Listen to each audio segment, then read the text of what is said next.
And his name was about to be erased. And the daughters did what? They did what? They wrote a petition. They got up.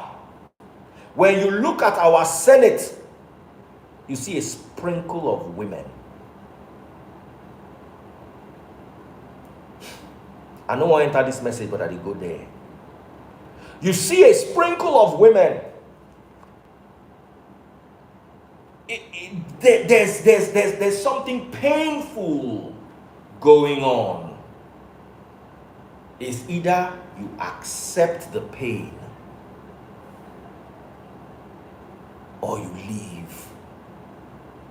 And if you dare petition, you are thrown out.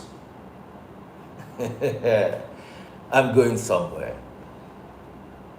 We can celebrate Women's Day all we want. You don't celebrate Women's Day on your DP. When ladies with questionable source of income were fighting over Lamborghini, it was all over the news. When a woman is actually fighting for her right, even if she is wrong, even if the petition is going to be denied, how did you fight for your women? The Noah we know is the Noah that built an imaginary boat. But the Noah that stood up so that women can be included, you will never know that Noah.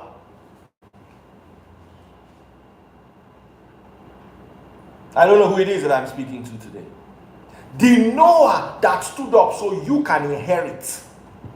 The Noah that stood up so you can be relevant and you are not just a commodity. You will never know that Noah. Unless maybe you come to the free nation. The Noah they want you to know is the one that built boats. I want you to continue with that reading. So Moses, verse 5. So Moses brought their case before the Lord. And the Lord replied to Moses. Stop. Let's not read it. So when they brought the petition,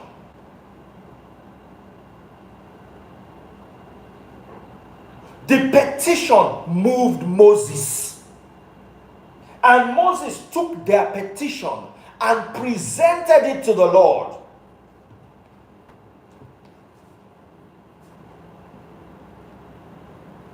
Say, Lord, what do you think, Lord? Please, if the internet is shaky, just tolerate it for today. Continue reading. Verse 7. The claim of the daughters of Zelophehad is legitimate. God saw that it was legitimate.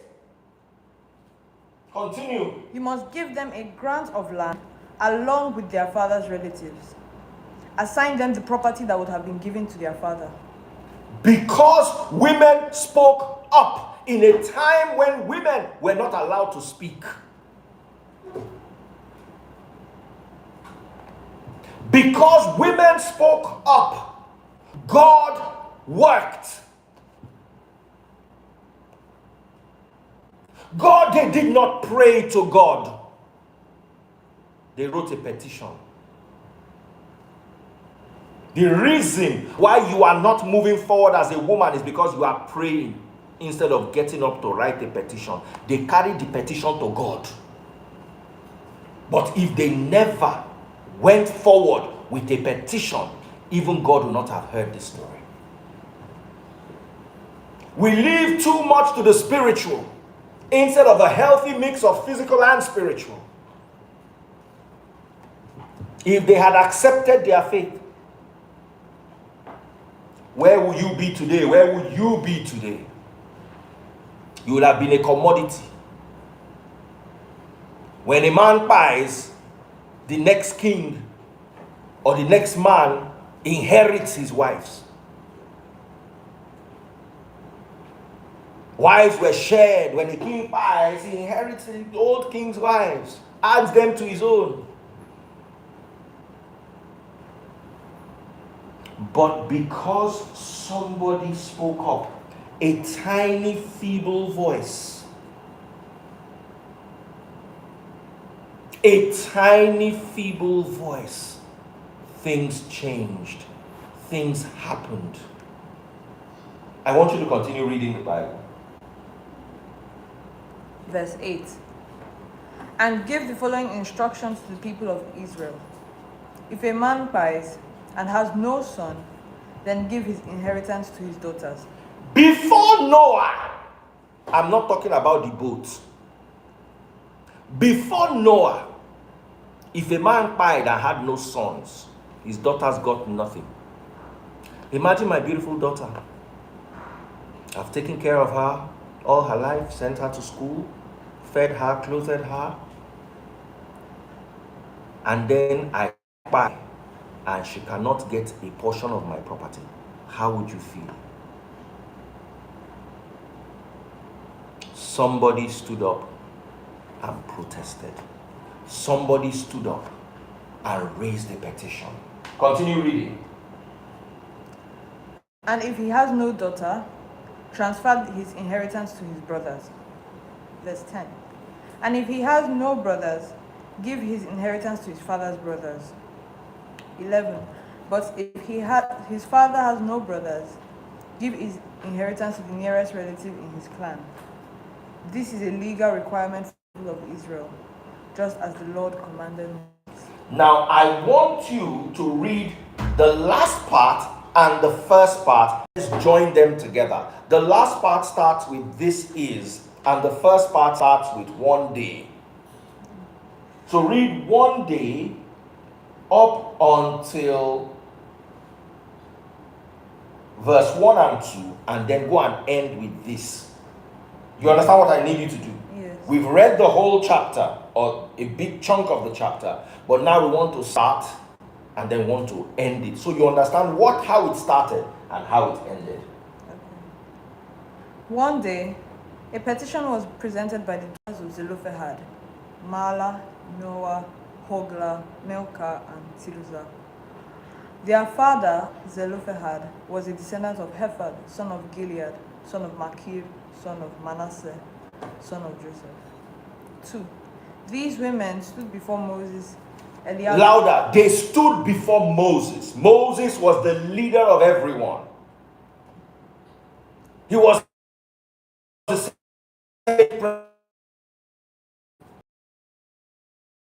presidency of Moses. Continue talking.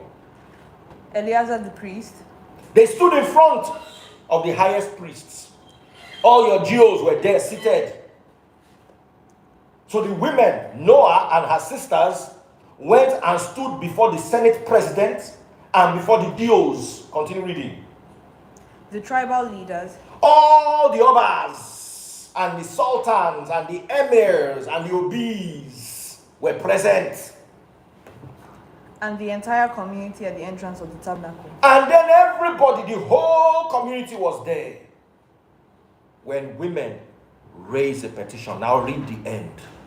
This is a legal requirement. God gave Moses a legal requirement for inheritance after those women protested. Read it. This is a legal requirement for the people of Israel, just as the Lord commanded Moses. If they had not talked, that law would never have come into passing. Look at somebody and tell that person, preferably if she's a woman. You can send it as a text to your mother. You can send it as a voice note to your wife. And if you have any women around you, tap them. Say, women, you can make God do things. When you speak up as a woman, you can make God act. When you speak truth to power as a woman, even God listens. A new decree was applied because good women refused to be silent.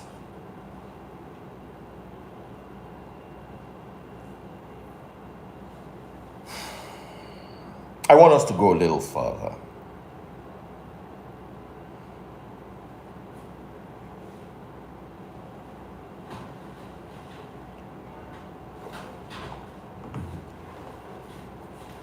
Many women have been relegated to the background. What they have turned you into as a woman is a praying machine. A woman that prays. A woman that prays. What happened to a woman that speaks up? You pray, pray, pray. Do you speak up? Women defending women. If I don't want to use bad word, go buy latest motor now, una go defend them. So that women may have rights. A woman said that somebody touched her inappropriately.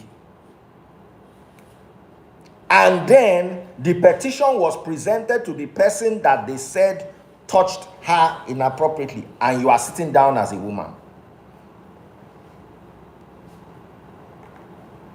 You are sitting down as a woman, you are pressing phone. I can't believe it. You have Women's Day on your DP. You posted about Women's Day. Oh, yeah, could you think shame supposed catch you? You actually put up a post. Whether the woman lied or the woman told the truth. How do we complain and file a petition of complaint and hand the petition over to the person we are complaining about? And then you are posting Happy Women's Day. You posted Women's Day too. You think it is by posting on social media? It is about what you do on that social media.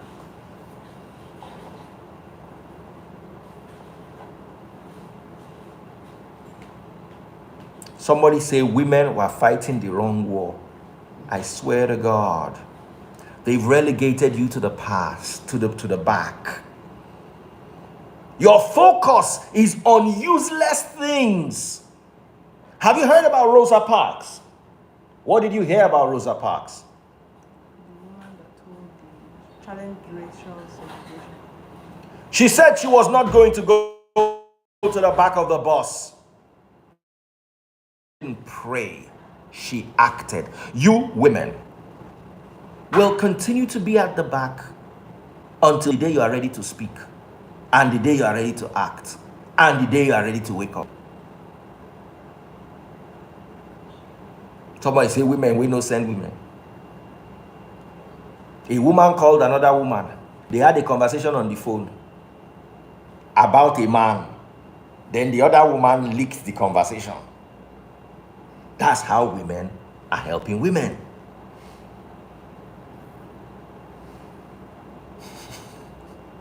That is how women are helping women. Then we are sitting down in the house, minding our business. We are hearing of how two women, they are fighting themselves. When will you people start fighting for what is important?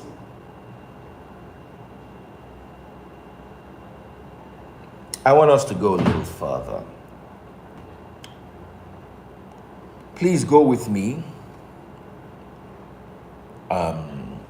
No.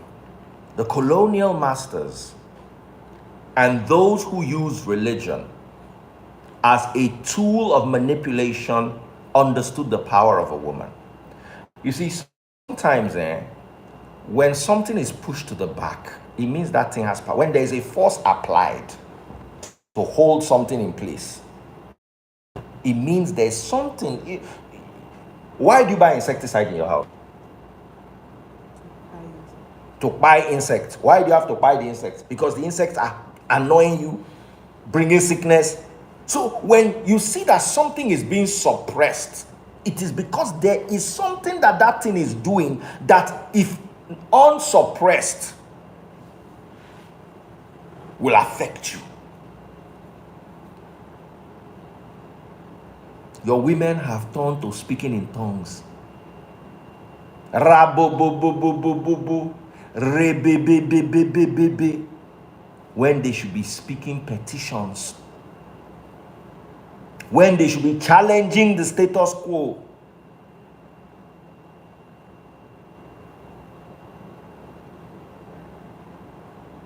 I want better for our women.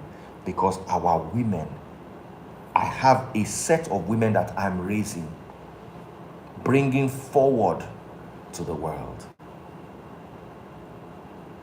And if the world is not a better place, created to accommodate them, then we will continue to suffer. God forbid. Do you know what? When we're growing up, do you know how many of my friends, their father died, rich man, we get money. Why? As they come greet them, they go with one property. Say, Baba cool, Baba bye. Oh, sorry. Oh. Anyway, give me the key to the 505. Make I carry and go.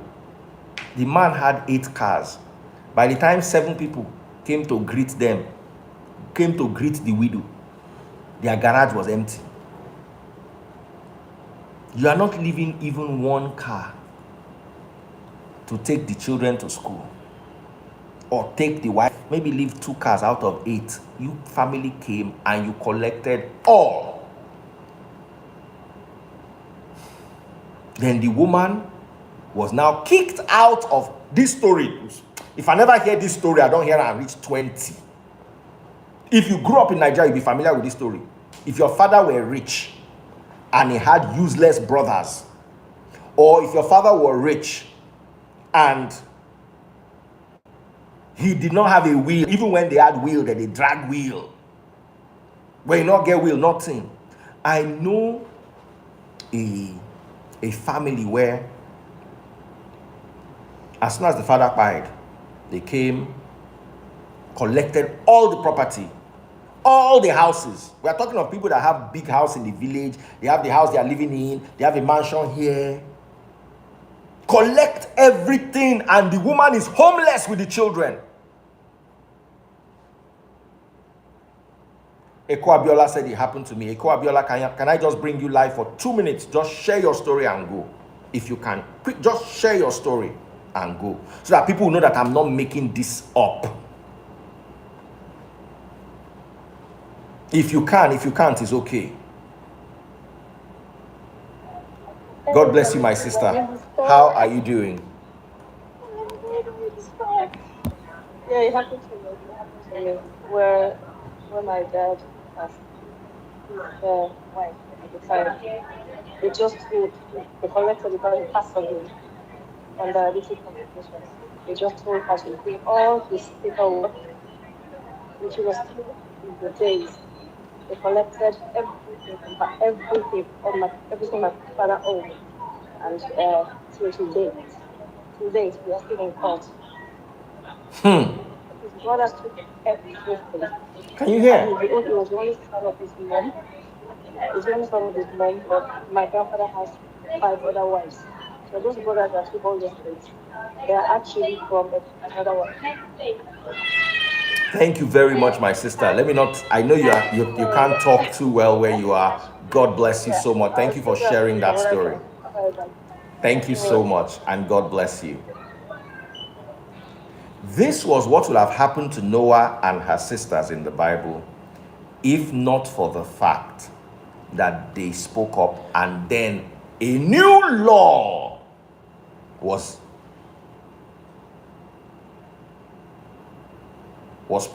decreed. All of a sudden, women can now inherit. Let me tell you what happened to somebody I know. The father died. Properties everywhere, cars, they came and took everything and rendered them homeless, threw the widow out. She even get luck, say, they not talk, say, na she buy the man. Because sometimes they'll give you the water of the pie body to drink. If nothing do you before. Do you know that's what they used to do to widows? If a man died, nothing happened. If a woman died, nothing happened. If a man died, you will shave your head. And if you're unlucky, you come from the part of town where they will take the water they come from the pie body, they will give the woman to drink it. And if she drinks it and anything happens to her, they'll say she was the one that pied the guy.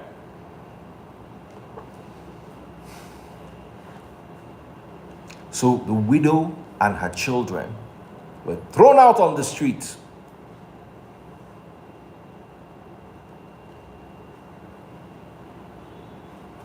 John said women can never inherit an obi in Igbo land. They were still thrown, the women were thrown out. They were thrown out. And then they were homeless. Until one day, the woman ran into one of the, after being homeless and they had forgotten about them for a while, they were literally begging to feed. They now ran into one of their father's friends who said, there's a property I know your husband bought. It is in the middle of nowhere and it's uncompleted, but it is his. At least you can start living there. That is how the woman moved into an uncompleted building. A rich man's wife. She was even lucky they did not know she owned the uncle, because they would collect that one too from her. And that's how she was able to raise her sons. Yet, 2,000 years ago plus, Noah got up and created an opportunity for women to inherit. Why is your mother not getting up? Because your mother is too busy praying. Your mother is too busy seeing vision. Your mother is too busy fasting. Your mother is too busy speaking in tongues. Because if your grandmother had written a petition, there is no way today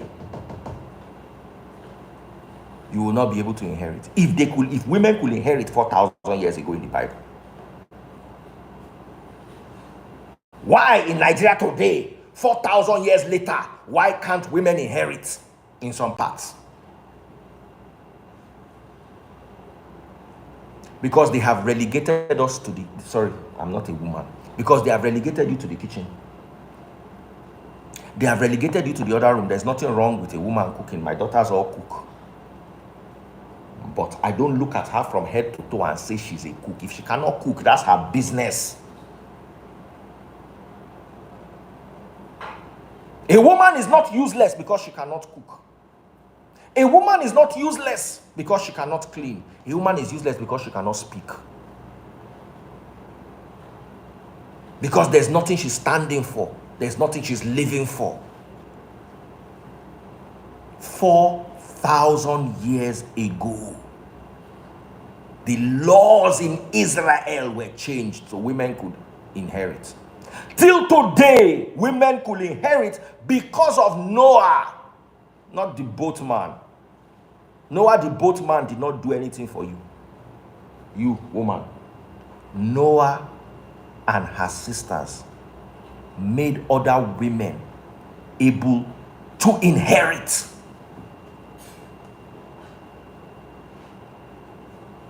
If you are a woman, type, I am a woman like Noah. Say it. I am a woman like Noah.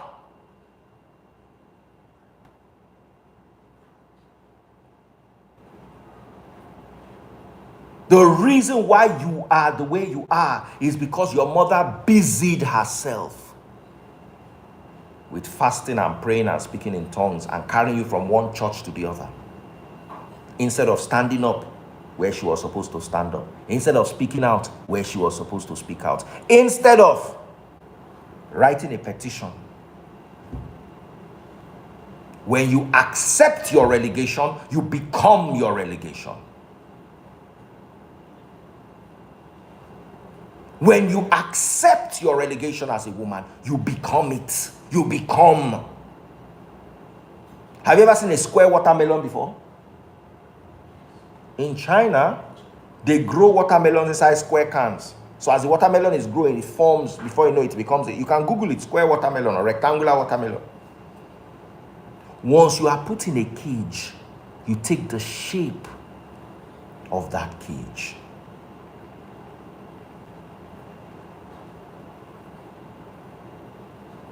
You don't understand the power of a woman. Come with me and read Bible.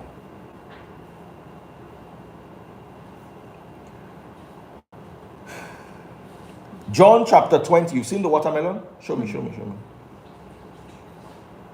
You've seen it. You can see what it looks like.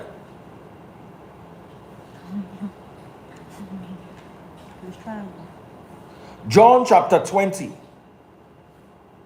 verse 11.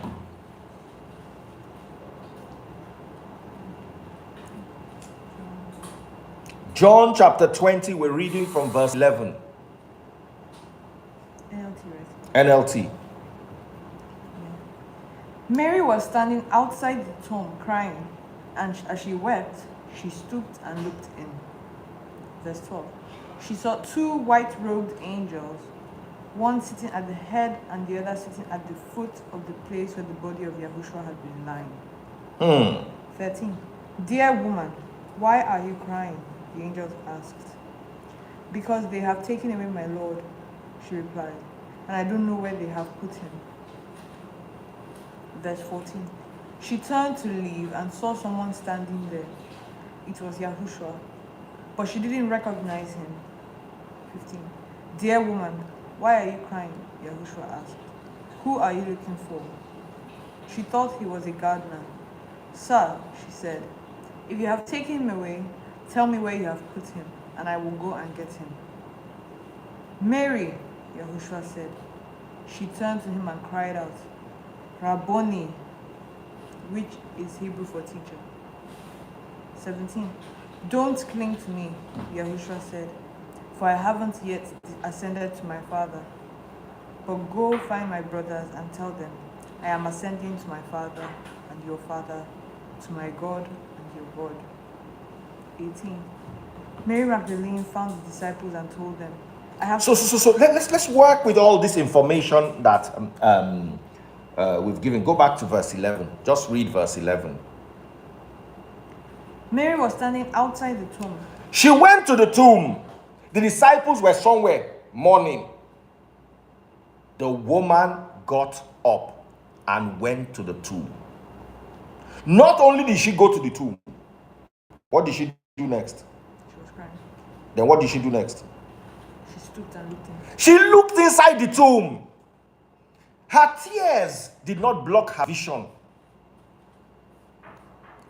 The women we have raised in today's world, your tears are your emotions. They block your vision. Switch off this thing.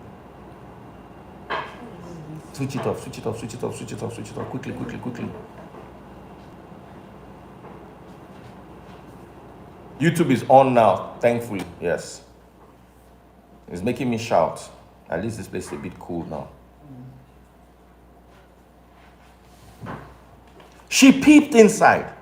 Her tears, it was normal for a woman to cry. It is normal for a woman to mourn. It is normal for a woman to be hormonal in the middle of her cycle and when she's on her cycle. It is normal for a woman to be a woman. But don't let your tears blur your vision. Mary Magdalene was crying. Her vision was not blurred. Mary Magdalene was mourning. Her vision was not blurred. We have women in today's world. Small thing like this, they've gone emotional. Be like Mary Magdalene, who was a woman above men. Because Mary Magdalene was the one who first spoke to her before Christ spoke to her. The angel. 2 angels spoke to her. While our apostles and disciples were gathered somewhere being men, macho men, a woman was receiving revelation. The disciples and apostles did not know what happened. Christ told Mary to go and tell them where he will be. Please, I want you to read another version, this time from the book of Mark, and this time is from the longer ending part of Mark. You know, Mark 16 is very dicey. Most Bibles end in verse 8. They call that the shorter version of Mark. But the longer version of Mark, which you can find in the New Living Translation, simply Vic, who is here with us today, seems to be a very big, he dedicated quite a bit of time to this book of Mark. I want to use something from here, and I want us to work from verse 9. Mark chapter 16 from verse 9, please. Okay, longer ending of Mark. Longer ending of Mark, yes. We're using the longer ending of Mark. Go ahead. After Yahushua rose from the dead early on Sunday morning, the first person who saw him was Mary Magdalene. The first person, after Christ entered his covenant, while he was doing those miracles on earth, he was not in his covenant. After the sacrifice happened and we entered a new place, the first person he saw was a woman. Who was the woman? Mary Magdalene. Please read to us. It was Mary Magdalene. Should I start from that chapter? Please, so they can hear. After Yahushua rose from the dead early on Sunday morning, the first person who saw him was Mary Magdalene, the woman whom he had cast out 7 demons. She went to the disciples, who were grieving and weeping, and told them what had happened.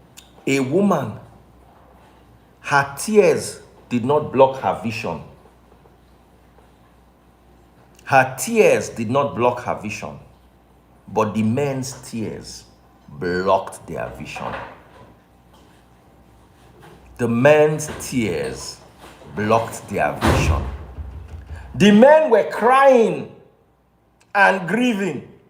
The woman was crying and thinking. The woman was crying and searching. The woman was crying and acting.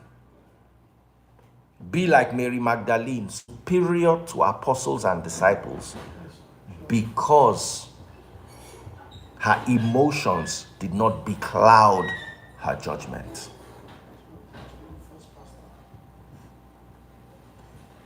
But when she told them that Yahushua was alive and she had seen him, they didn't believe her. So not only did Mary carry the gospel, the woman brought the gospel to the apostles did not even believe the gospel. Oh my goodness. Look at the power of a woman who gets up and goes to search for things. Look at a woman who gets up and acts. She is filled with the revelation. She is filled with the instruction, and she carries it to the people that are supposed to be in charge, and they don't even believe her. So much for the spirituality. Because you see, when you need to act and you are spiritual, you will fail. I don't know if you read the Gospel of Mary Magdalene. I'm sure Simply Vic, you've read the Gospel of Mary Magdalene. That was also leadership, form of leadership. What she did. Yes, now, what Mary did was leader. She was the first. The Bible said it. The first person to see him in his renewed state was a woman. Now, the Gospel of Mary Magdalene is the scholarly consensus is that it was a fraud. And they said it was not considered canonical, that the text is not included in the canon. Some scholars point to specific linguistic and stylistic features that suggest the text may be a forgery. But I'm going to read it to you nonetheless, because we've actually done a study on the book of Mary Magdalene. The manuscripts were found, but the first 6 pages of the manuscript were missing. So it starts from verse 7. And I find this very, very, how do I put it? I find this very, very intriguing. Please read from verse 1.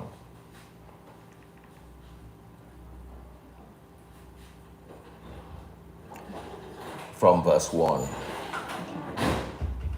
Guys, get up and stroll around at the back so you can be brighter. Oh yeah. Oh yeah. No, you. Oh yeah, from verse 1. Okay. But they were grieved. They wept greatly, saying, How shall we go to the Gentiles and preach the gospel of the kingdom of the Son of Man? If they did not spare him, how will they spare us? The men were grieving. They buy Christ. They go buy us too. How do we take the gospel to the Gentiles? They buy Christ. They go buy us too. They were crying. Yeah, on the AC and come and sit down. They buy Christ. They go, you can go. So it means, so the men were crying. Why were the men crying? Because they lacked revelation. They lacked insight.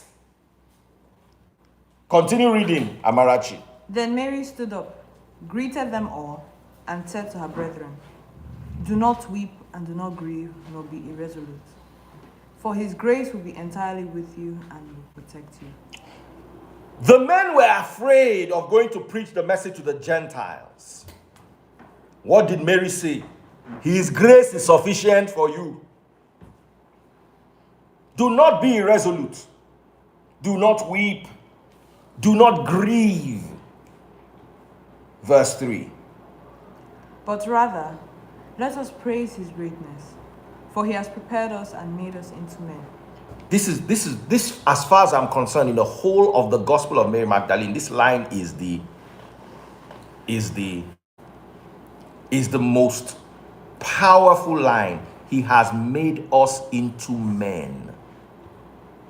A woman is saying that read it again. But rather, let us praise his greatness, for he has prepared us and made us into men. Let us praise his greatness, because he has prepared us and made us into men.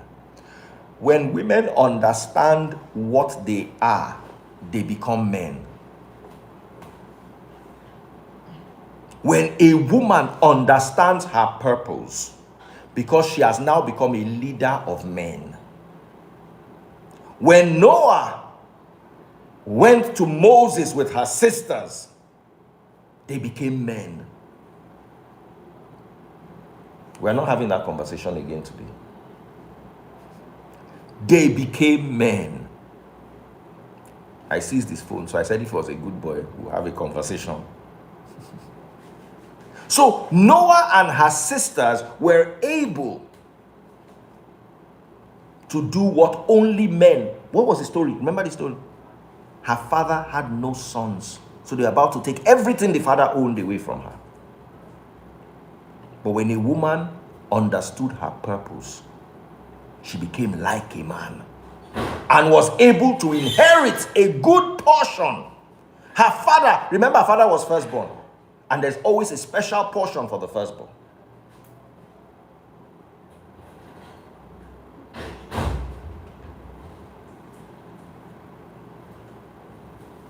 Someone say, do I identify with feminism? No, I don't. I identify with women being strong and women being equal as regards opportunity, not chemistry. We are not equal chemistry, but we are our biology. You have estrogen, I have testosterone. The day you begin to have testosterone, problem with it. The day I begin to have estrogen, problem with it.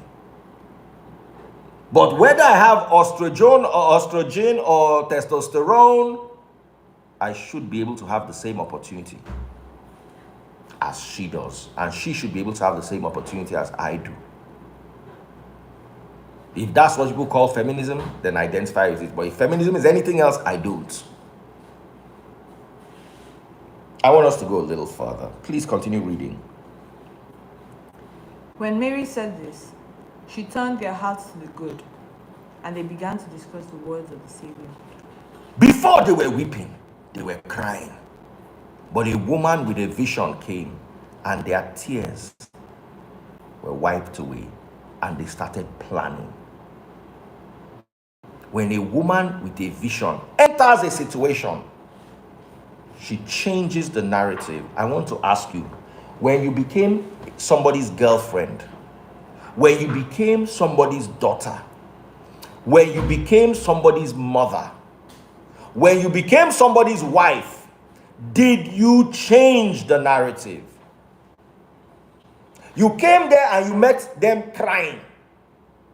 You came into a man's life and you met him poor. 10 years later, is he still poor? You came into a man's life. He was doing a business, but the business had no direction. 10 years later, his business still has no direction. You are not like Mary Magdalene. When Mary Magdalene entered the midst of the men, the narrative changed. Look at somebody beside you and tell him, become a narrative changing woman. Become a narrative changing woman. When you enter into a family, let them know that they have an in-law. That's it.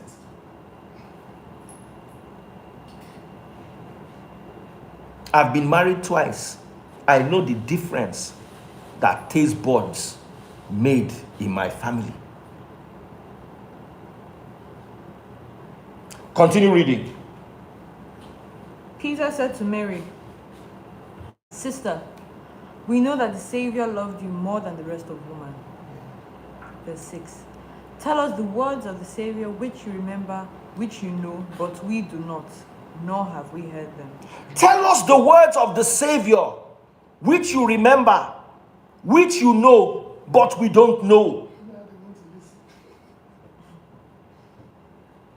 Tell us the words of the Savior that you know, that you remember, but we don't remember. You can say this book was a forgery. But let me tell you, there are words that they did not know.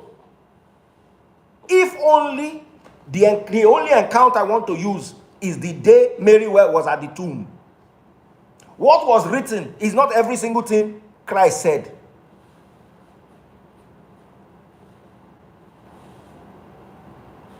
What if she looked at his face and his face was shining?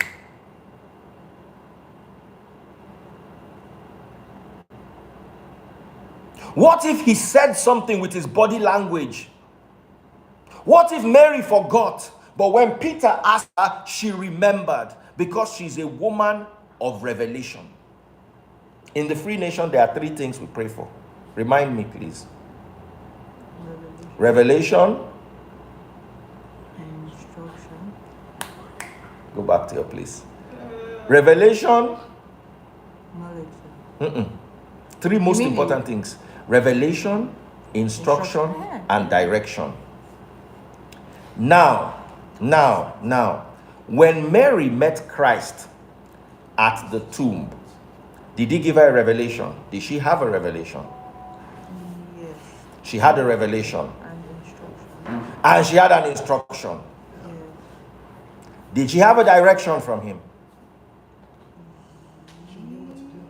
She knew what to do. Be afraid of a woman who has revelation, instruction, and direction. Be afraid of that woman. That woman who moves in the revelation, in instruction, and in direction is a woman to be feared. A woman to be respected.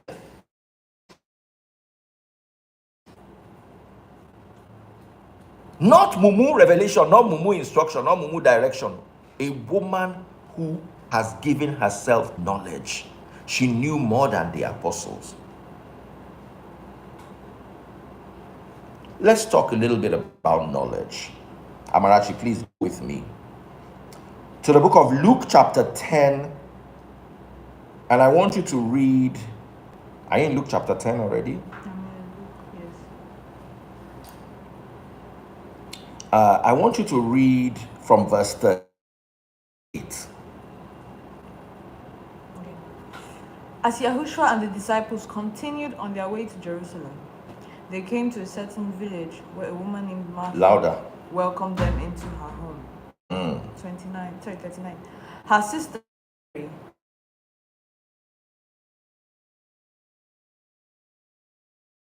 but Martha was distracted by the big dinner she was preparing. She came to Yahushua and said, Lord, doesn't it seem unfair to you that my sister just sits here while I do all the work? Tell her to come and help me. 41.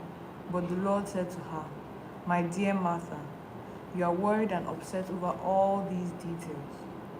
42. There is only one thing worth being concerned about.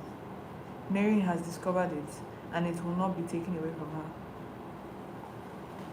Martha was cooking this grand dinner. Oh, the Savior is in my house. Let me cook for him. Let me make him comfortable. Great thing. But what was Mary doing? Listening to him. She was sitting at his feet listening to him. A woman searching for knowledge is superior to a woman that can cook. And how did Christ end it? I want you to read that verse. How did he end it? Let's start with my dear Martha. Yes, my dear Martha. My dear Martha, you are worried and upset over all these details. You are worried over the details. She can't cook, she can't clean. She's not helping in the kitchen. There is only one thing There's only one thing worth being concerned about. worth being concerned about. Mary has discovered it. Mary has stumbled upon it. She has found it. She has noticed what it is. And it will not be taken away from her. And it will not be taken away from her. Mary was listening to Christ. Nigerian women, they listen to pastor. Nigerian women, they listen to tradition, missing out the most important things. I don't know who it is that I'm speaking to today, but we're going deeper. You see, if you read about Helen of Troy, have you heard of Helen of Troy? If you read about Cleopatra, you know Cleopatra. If you read about Candace or the Kandake of Ethiopia, if you read about Queen Amina, you have no idea of Queen Amina. You will understand the power of a woman.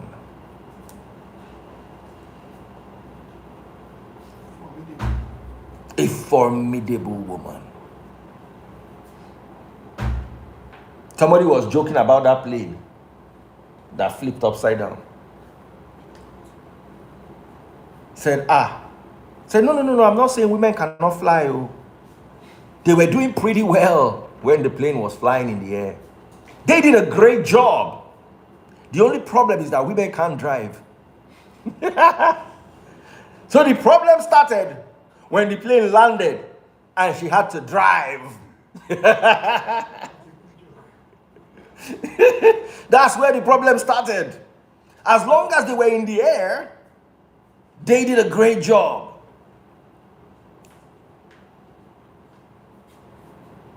But I'm going to tell you something. Some of the best drivers I know are women. The majority of women can't drive.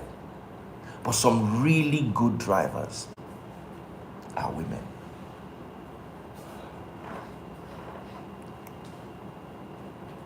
There's a tendency for your nature to make you behave somehow. Women will carry makeup. Me, if I want to go out, I wear shirts, wear cap, carry my phone, wear my shoe, spray perfume, zzz, enter inside my motor. I don't need to pluck my eyelashes. I don't need to paint this place red, this place brown, and then this place white. I don't need to wear somebody else's hair or goat hair or donkey hair on my head. And there is nothing wrong with that. Those are the tears of a woman. The problem starts when you allow those things to block your vision. I was reading about Marie Curie. I'm sure you know Marie Curie. You don't know who Marie Curie is? Marie Curie? Marie Curie? Marie Curie was the one who discovered radioactivity. It is because of Marie Curie today that people can do X-ray. She died. Now that radiation where she discovered 9 p.m. Because she used to go around with a flask of uranium. Let me confirm if it was uranium. In her pocket. She did not know the power of radioactivity. She discovered it. She was the first person to work with it. But because working with it, she just carried the flask inside her pocket, moving up and down. Chemist. The thing, they chop her bone, she don't know. She eventually died of, I think, leukemia. Marie Curie. She died. At the age of 66 in 1984. She still tried. She reached 66. Now, there was a time that Marie Curie had an affair. Maybe you should Google it, affair. She cheated on her husband with a physicist called Paul Langevin, who was a married man and a former student of her late husband.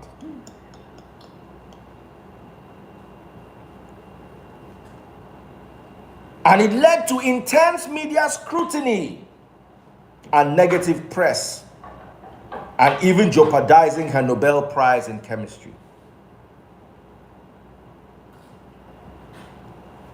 Einstein called her aside. She didn't want to go for the Nobel Peace Prize. Einstein called her aside and said, do not let your affair affect your work. Now, so Marie Curie wear cloths.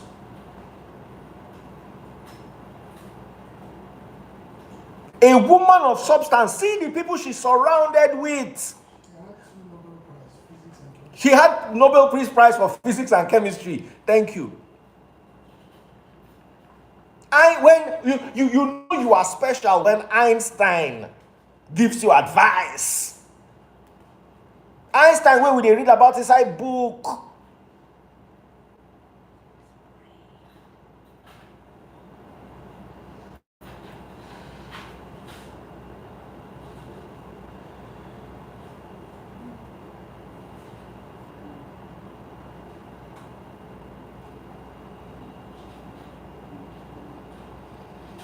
Somebody is asking me a silly question. Inside everything that is on the ground, now mumu question they ask. As a woman, your affair might not be with a married man or even with a man. It might be the fact that you are raising your children.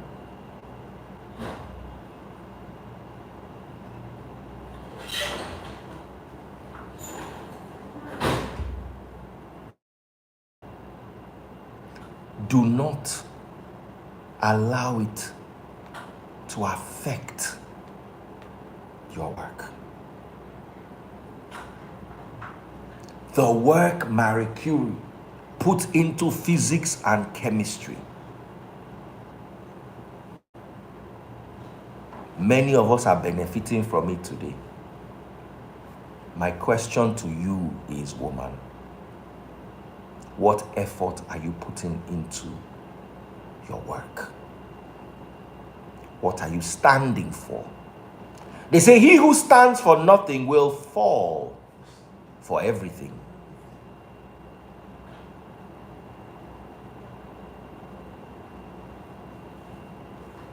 They say Marie Curie's coffin is made out of lead because her body is still emitting radiation till today.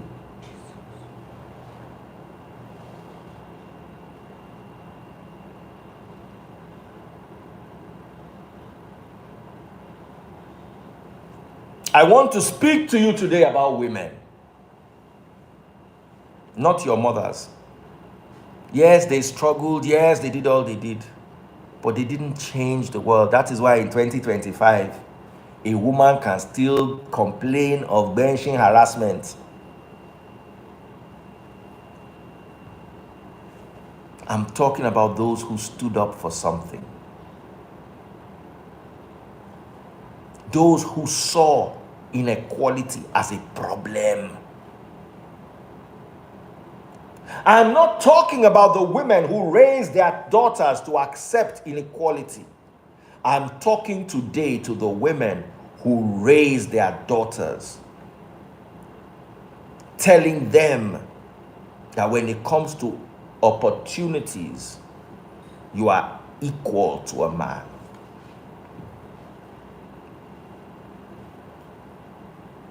The gospel of Christ. If you read what Paul wrote in Galatians chapter 3 verse 28, please pull it up for me. Galatians chapter 3 verse 28. Galatians chapter 3 verse 28.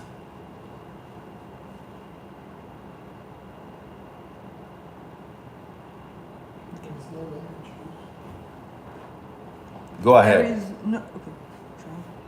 There is no longer Jew or Gentile. No longer Jew or Gentile. Slave or free. Slave or free. Male and female. Male and female. For you are all one in Christ Yahushua. You are all one in Christ.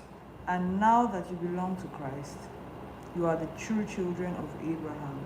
As you have become of Christ, you have become the children of Abraham. You are his heirs, and God's promise to Abraham belongs to you. There's no longer male or female. There is no longer slave or free. We are all one. Our women need to be encouraged. Our women need to be drawn away from false spirituality.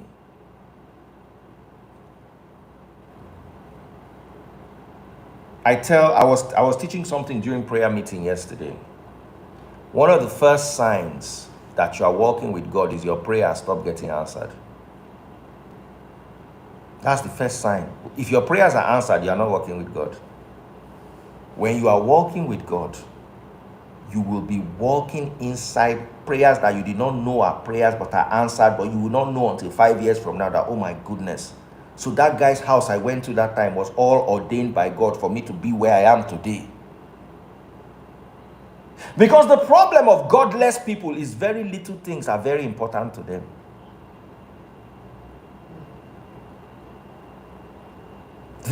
Where you are now, the things you are praying for. I'm not talking about health. I'm not talking about your children's health. I am talking about one of you saying, God answer my prayers, God answer my prayers. If you knew that your prayers are a problem for you in the future, you will allow God to take the lead when it comes to your life, so that he may give you the revelation, the instruction and direction for where you need to be. You don't understand. I will tell you a story. I remember when I bought a Primera, Nissan Primera, and mine was very clean. So somebody now saw it and went to buy his own. And then armed robber stopped him on the way. I said he should bring the key. He threw the key inside the bush and jumped into the bush the other way. Because the armed robbers were in a hurry, they couldn't run after him. So they just pew in the direction he jumped to, one hit him for leg. He had his Primera at the end of the day. But then, after they finished doing the surgery for the leg, one leg was now shorter than the other. So they walk out with limp. I saw him 10 years ago. No, like 5 years ago. He's still walking with that limp because of Primera. That Primera that meant so much to him, like they dash with that Primera. If they carry and give me, I no good know what I want use, I go throw away him. And that thing meant so much to him that he took a bullet for it. That's how your life is.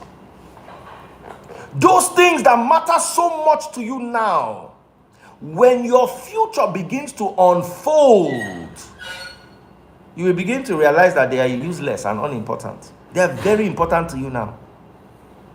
They mean the world to you now because you lack vision. You cannot see beyond a certain range. When you walk with God, you start noticing that your prayers are no longer answered. But you are getting, you notice that I asked God for a car, he didn't give me. I asked God for this, he didn't give me. But then wait, I didn't really need that thing I asked him for. Because what I have now is actually 10 times better. Is you ask God for a car. I'm just using this as an example. And you keep asking and you never get to the car, never get to the car, never get to the car. And then God now takes you to Singapore and you work in a building where your office is upstairs and your house is downstairs and the gym is here and you don't need a car. You feel like God did not answer your prayer. But guess what? You are now earning 10 times better. You are in a better climate. You live in a better place. You have better work-life balance. You are happier. But what you asked for was a car. What he gave you was what you really needed. The problem you have as human beings is, what do you pray for? You can only pray. Let me tell you about dreams. Have you ever seen have you ever had a dream before? Have you ever had a dream before? You had a dream before. Have you ever seen someone in your dream? A human being. You've seen a human being in your dream. Let me tell you, psychologists have proven that you can't create a human face in your dream. So if you saw somebody in a dream, you've seen that person before 100% of the time in real life. Maybe just passing. Maybe in a supermarket, you just saw somebody's face and your brain registered it. If you see a face in a dream, your mind did not create that face. You have seen it. You have actually seen it. What does it mean? It means your mind can only work on the information that it has been fed. Your mind can only work on information that it has been fed. How ignorant are you that you are feeding your mind with information? What do you know that you are feeding your mind with information? And then you are telling God, a whole God, that you believe that God can see the whole world. You believe that God knows your future. But then you are deciding your future out of your ignorance. And then you are instructing God to join you inside that ignorance. I'm not saying that when you are sick and you are praying for healing is different. The kind of prayers I'm talking about is when you are, for instance, you look at your child and you start to pray that this child will be a surgeon, but the child has no business being a surgeon. You have a Lewis Hamilton, you want him to go and be a surgeon. When you are praying for your future, just pray for 3 things. God, give me direction, give me instruction, and give me revelation.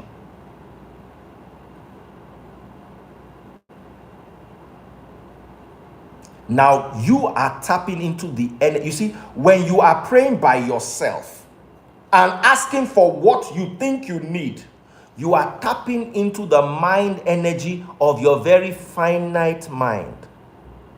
But when you are asking God for direction, instruction, and revelation, you are tapping into a force field that is bigger than the universe.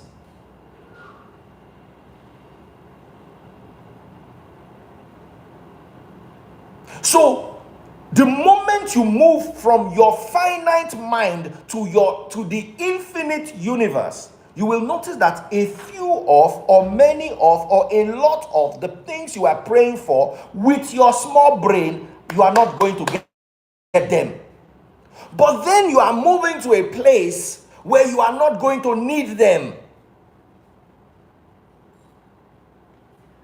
The thing you are asking for is so small, is so irrelevant, is so important that when you actually get what you need, you will worry that why was this so important for me at a point in my life?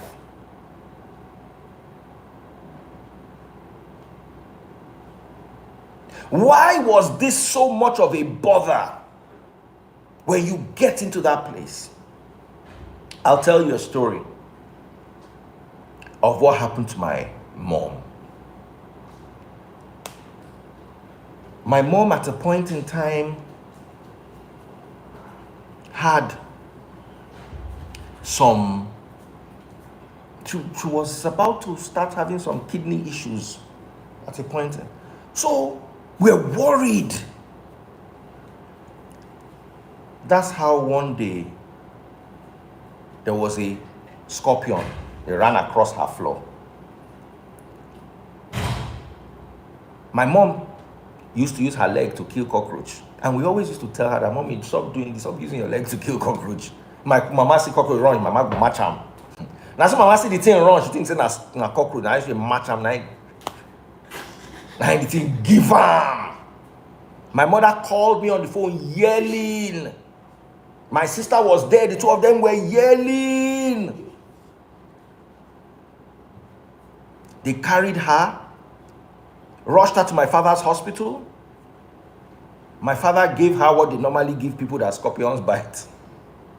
And after shouting and wailing, because scorpion bite is very painful, after shouting and wailing for another 6 hours, my mother eventually became okay.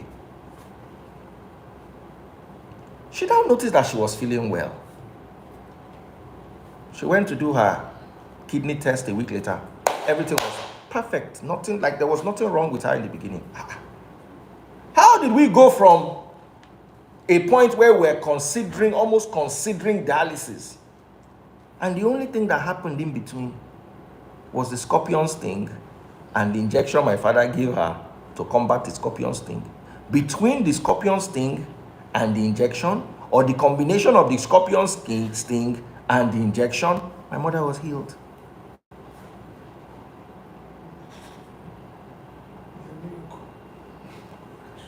When you are walking in God's divine direction, things will happen to you. You will think they are bad. You will not know that they are good. And when you are not walking in God's direction, things will happen to you. They are good. And you will think they are good, but they are actually bad. Let me break it down to you. What is the devil's job? To deceive. Imagine if I came now and said, follow me out, I will give you my iPhone 16. Will you consider it? No. But you will think about it because you like an iPhone 16, don't you? Yeah, we don't do you. I will give you. I say, follow me. I will give you. And I give it to you. In fact, I change the password, delete it, and say, take is your new phone, but you have to follow me. You consider it. Very good. The devil will never give you anything that is bad. Just take that from me. The devil will never give you anything that is bad. So when you see sickness, it's not coming from the devil. It's coming from your life. No, devil does not give sickness. If he gives you sickness, what's the use? If he buys you, what's the use? He doesn't want to buy you. He doesn't even want to buy you. He just wants to mess with your mind. And I guarantee you, you can't mess with my mind if you are not giving me. The devil will give you the Lamborghini to get you. He will give you beautiful things. Look at what Christ, when Matthew chapter 4, read verse 7.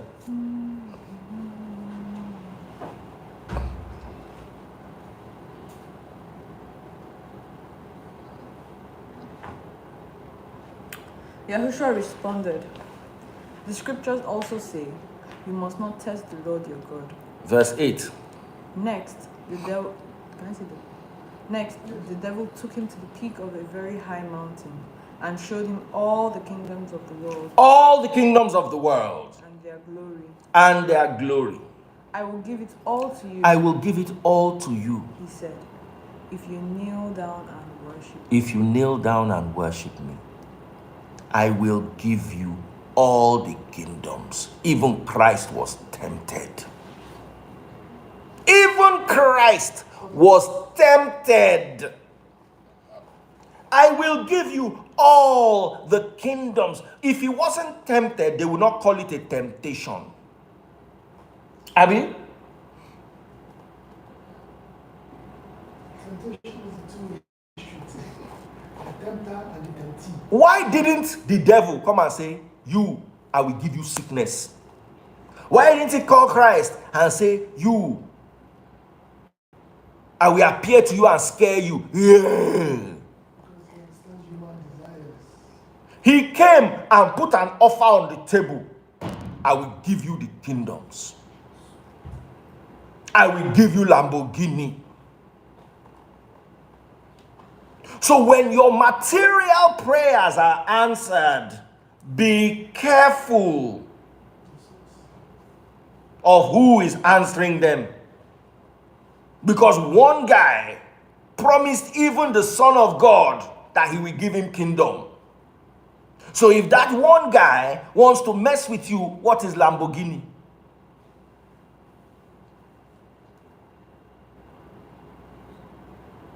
Let me tell you a story. A woman prayed once. She said she needed a husband. She prayed and prayed and prayed and prayed. And a tall, dark, good-looking man came her way. Came from a good home. Was a politician. And the woman was happy. 3 years later, problems started. One day, the man came home in a fit of rage. He got his, I don't know what argument they had or what the complaint was. He got his brothers to hold her down. And he brought out a knife and removed the woman's 3 toes. The pinky, the quarter to pinky, and the half to pinky. Those last 3 ones. Right there, the woman sent me a picture of this. I saw it with my eyes. My question is, when she was praying for her husband, who answered the prayer? Was it God or was it the devil? I'm asking you. Today she does not have 3 toes.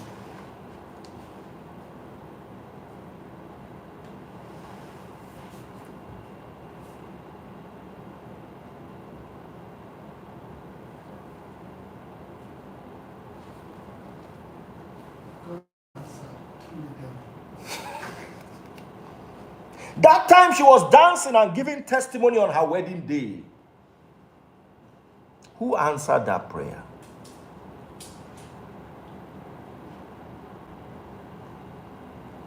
If you don't know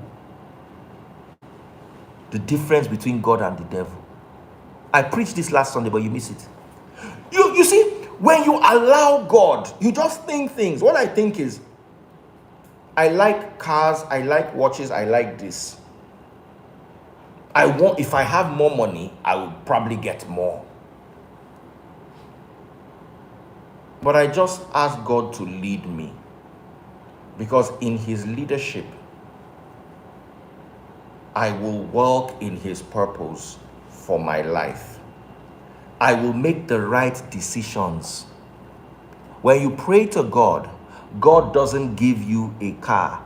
He gives you the ability to make a good decision that will get you a car. If you walk with God, When that man comes into your life, you will know that that's not your husband by revelation. You will know.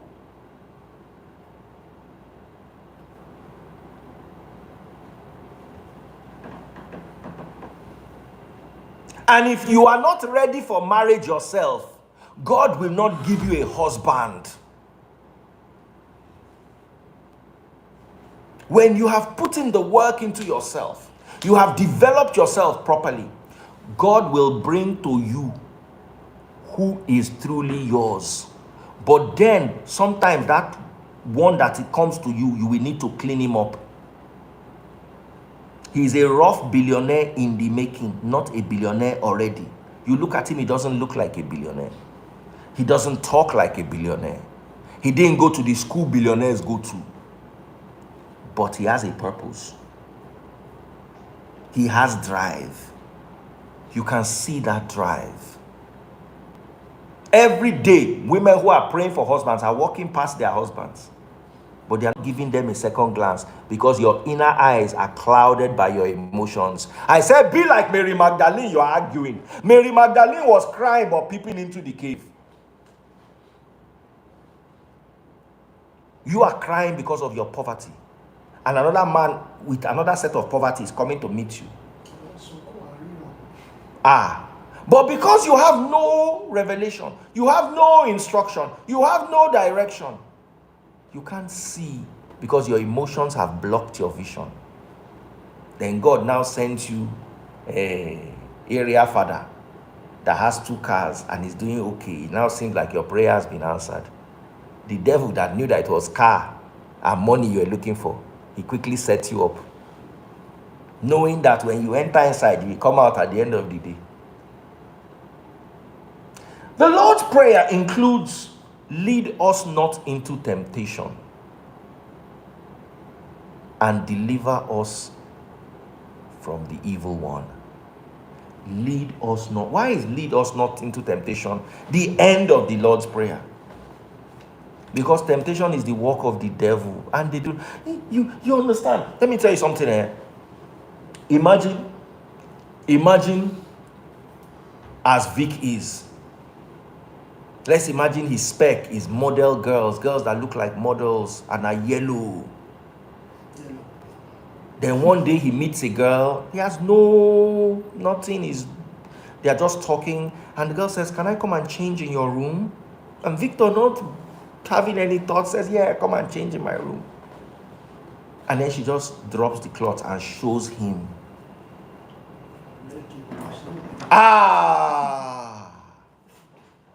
That is how temptation works. It always comes in a beautiful package. You have to be tempted. When you hear, I was tempted. That's how temptation works.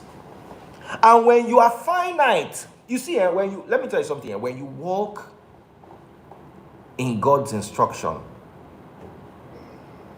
you feel in your spirit that something is wrong. But then you trust God, because when you are trusting God, you are trusting God that he has raised you well to make the right decision. I'll tell you a story.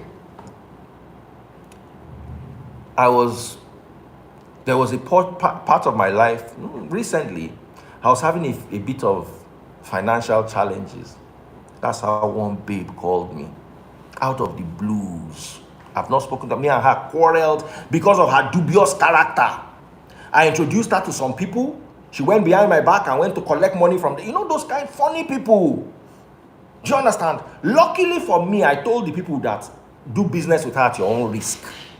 I do not. They said, do you vouch for her? I said, I don't vouch for her. Now, waiting save me for enter problem.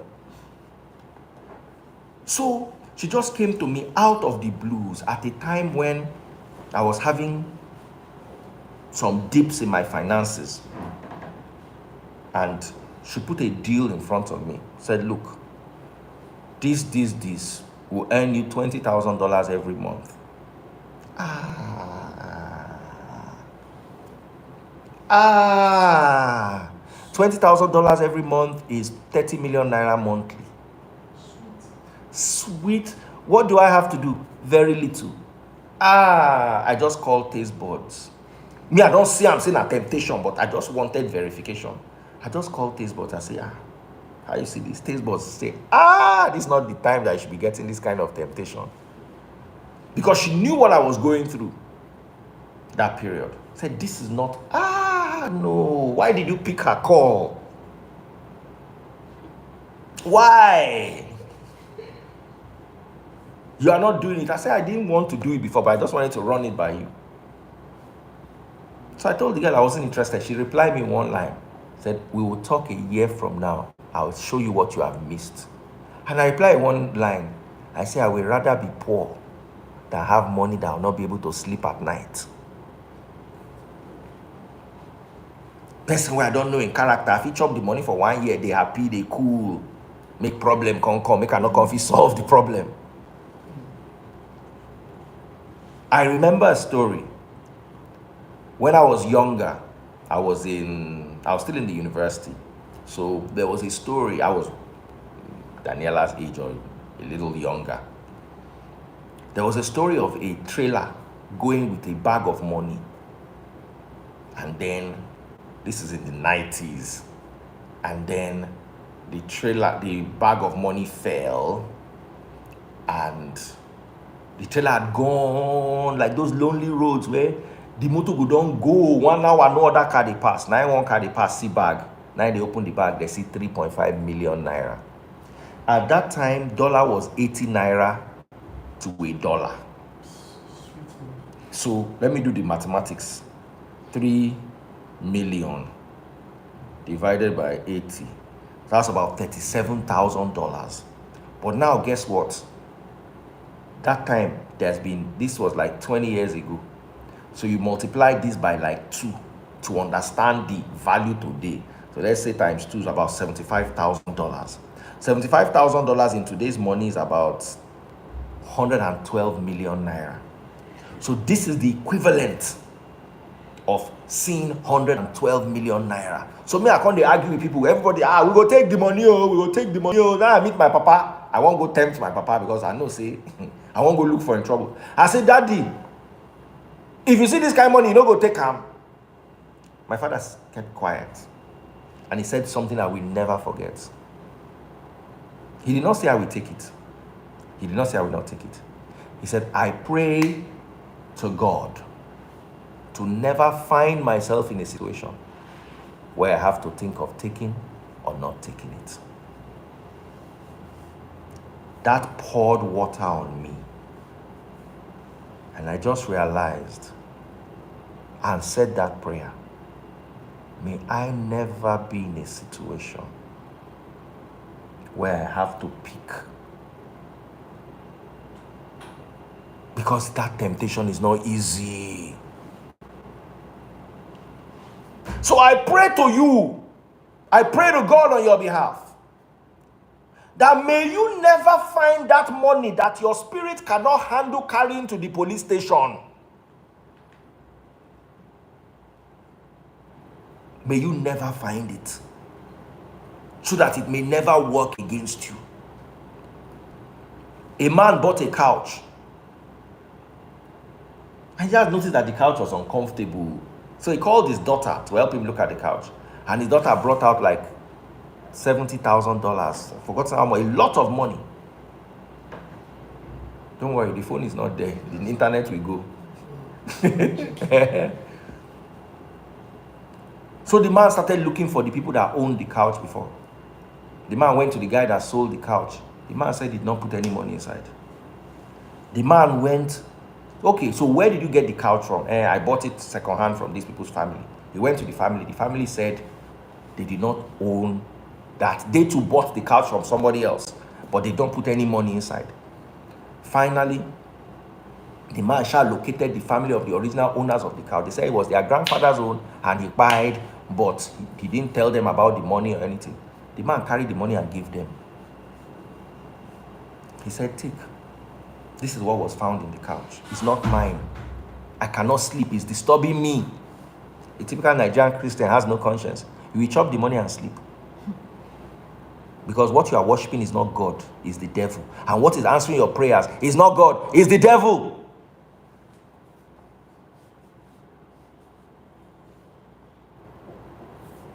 That's why you gather in challenges in the middle of the night and prayer sessions all morning, praying, and you are getting the answers of the foolishness that you are doing.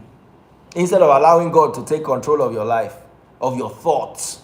You are in control of your life, but God is in control of your thoughts. You are plugging into a universe that is bigger than anything. And that's why I gave you my mom's story. Today, if you go and look for scorpion to bite you, if you have kidney issue, and go and take, it will not work.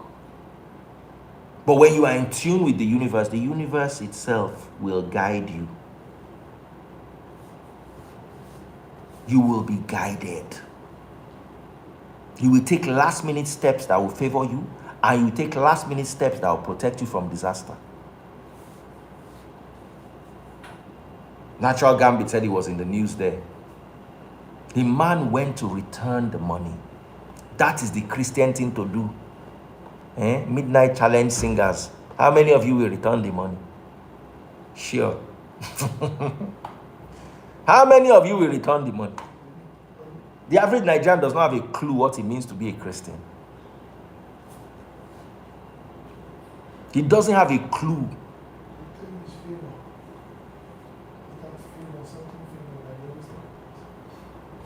Okay, unmerited favor. I want to come back because today is about women. And I need our women to start acting and thinking. God bless you, Shupo. I said miracle money. You need to start acting and thinking. I say this story all the time. One of my kids couldn't sleep at night, kept having all sorts of nightmares and stuff. And since we are surrounded by spiritual people, they started doing spiritual things, drinking. That my pikin drank like 10 liters of Goya oil. The thing no stop. They carry the pikin go back beach. Pray. The thing no stop. One day, me and the pikin just sit down. I just said, you know what? What if it is this thing? So we now Googled it. We now started studying it.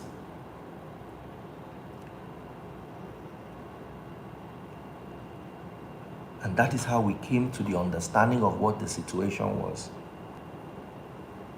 And that gave us the ability to manage the situation much better. Some of you are looking for a dream up and down. Have you heard of lucid dreaming? Victor, have you heard of lucid dreaming? When? Let me hear you, Jensen. Simply Vic? You just copied it from him, you did not know before. No, it's just, you don't have to be in control, but you can be aware that Aware. Heard of it? It's like it's drifting. Yeah. So when what you call lucid dreaming, some people practice it by every day they keep telling themselves you are not dreaming. Like during the day you keep telling yourself you are not dreaming, this is reality, you are not dreaming, this is reality. And then you transfer that consciousness even into your dream. No, lucid dreaming is actually something people practice. So inside that dream they are in control.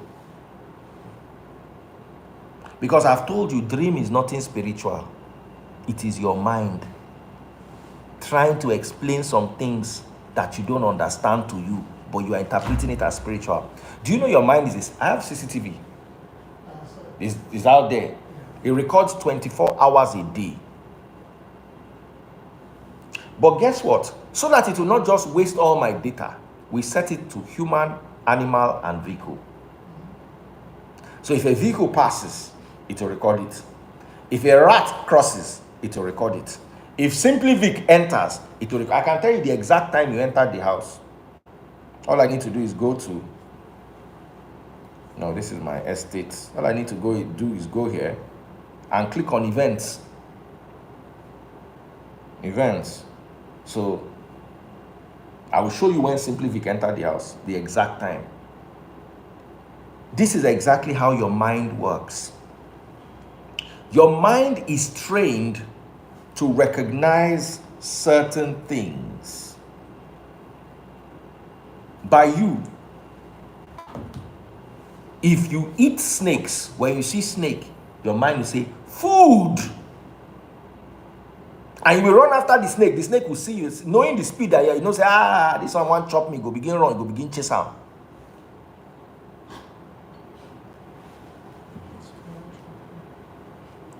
If you are walking down the street and you see brown stones, nothing, your mind is recording the whole brown stones, but your mind is not trained to look for brown stone. But when you see $100 bill, no matter which height, they don't notice it. Now money be this. Just the same way your brain will notice if you see dog excrement. Once you are coming, you just see, just pass it. Your brain is trained like that. Does not mean your brain is not recording 24 hours. Your brain is only picking out what you need, so it does not overwhelm you with information.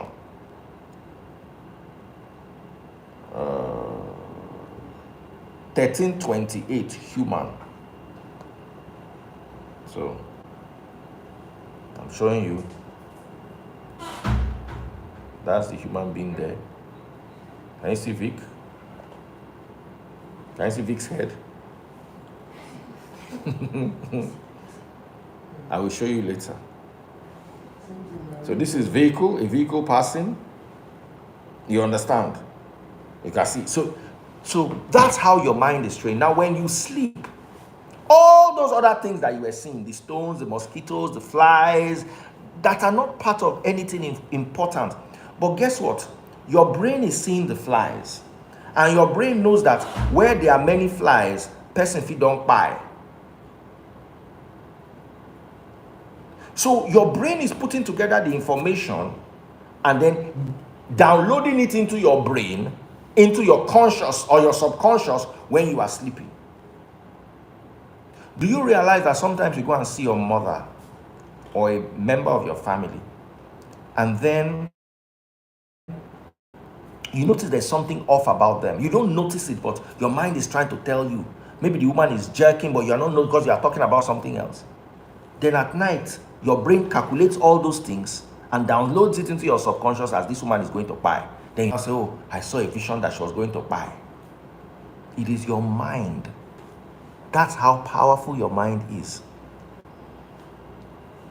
And we need to open our mind to the endless possibilities while restricting our minds from people giving us explanations that do not correlate. What you have as information was downloaded to you by people who are ignorant. And that's why everything is spiritual. As a woman who is a mother, as a woman who is a wife, as a woman who is in somebody's life to direct them, you need to understand your subconscious. You need to tame your subconscious. Because you are not just a woman, you are now Mary Magdalene. You are not just a woman, you are now Noah. You are not just a woman, you are now Marie Curie. You are not just a woman, you are now Rosa Parks. You need to understand your subconscious. To break a chain, you need to understand that chain. First of all, you need to see the chain. A woman, when I was growing up in the university, a woman took my colleague in university to the village to go and have her circumcised. A 19-year-old woman was circumcised, or 20-something-year-old woman. And who took her? Her mother, Olori Buruku mother, that has chosen ignorance because they did it to her. No investigation. No, why are we doing this? No, does my daughter really need this? Because they did it to me, I will do it to you. And that is how foolishness was passed down from our parents' generation to our generation. Somebody asked me one day, said, Daddy Freeze, why don't you go to church? And I answered with a question, why do you? I said, why do you? If you say gathering of the brethren, do we not gather? What do you go to do in church? Explain it to me. Maybe if you can win me over, I will come to know about Christ. I know more about Christ than your pastor. Because the same church is a building, so make it make sense. And the person say, okay, if you don't go to church, why don't you take the children to church? And I threw a question back. Why should I? I think to the best of my ability, I raise reasonably moral children. So if the morality does not come from the church, it comes from the parents and what makes them grounded. It comes from your foundation.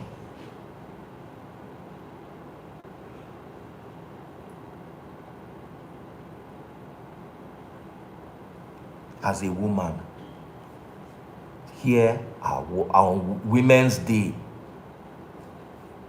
Here are the things I want to tell you. 1, you must master and train your subconscious. 2, your tears must never blur your vision. 3, you must speak truth to power. Noah and her sister spoke truth to power. They petitioned. Mary Magdalene was crying, but yet she kept looking into the tomb.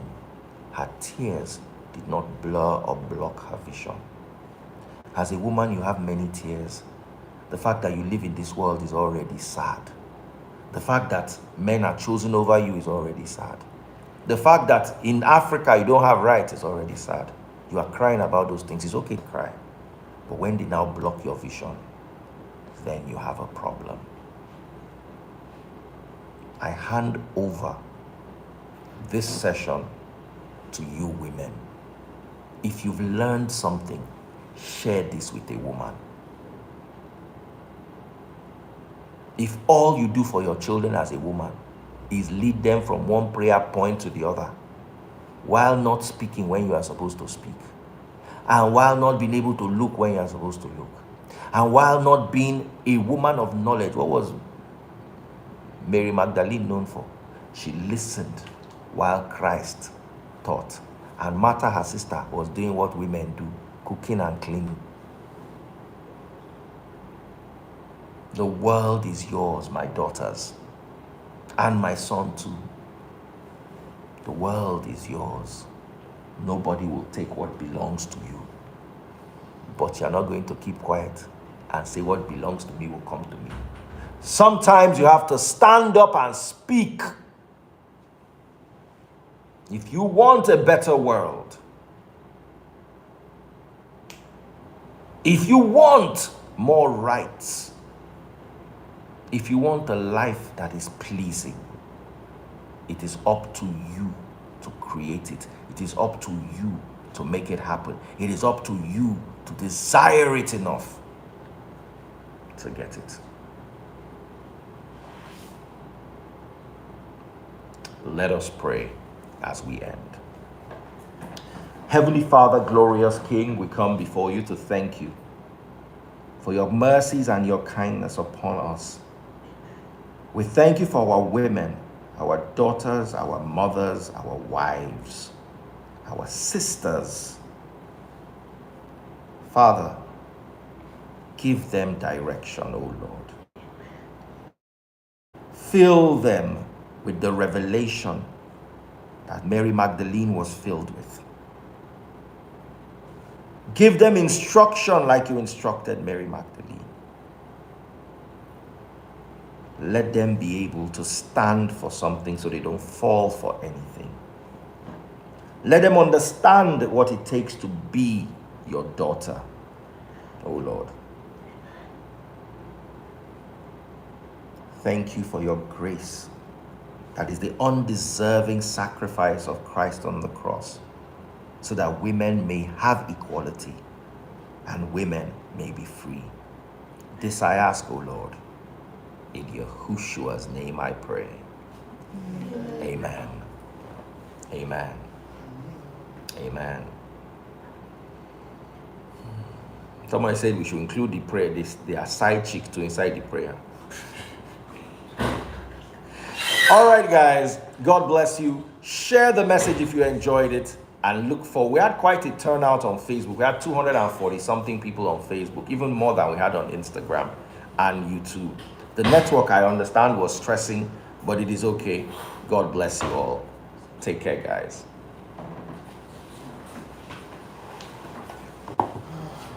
Subscribe. Hey, Victor, come and say hi. We're ending. Oh, yeah, bye-bye. Subscribe. Hey, bye guys. See you later. It's the guy. You're subscribing. What are you subscribing to? It's YouTube. You know, he's a YouTuber. Oh. All right, guys. God bless you. Body Glams, Buki Shote, Coupe, Daniela Makun, Esther Omorui, Coupe, Sounds like black. Ifedara,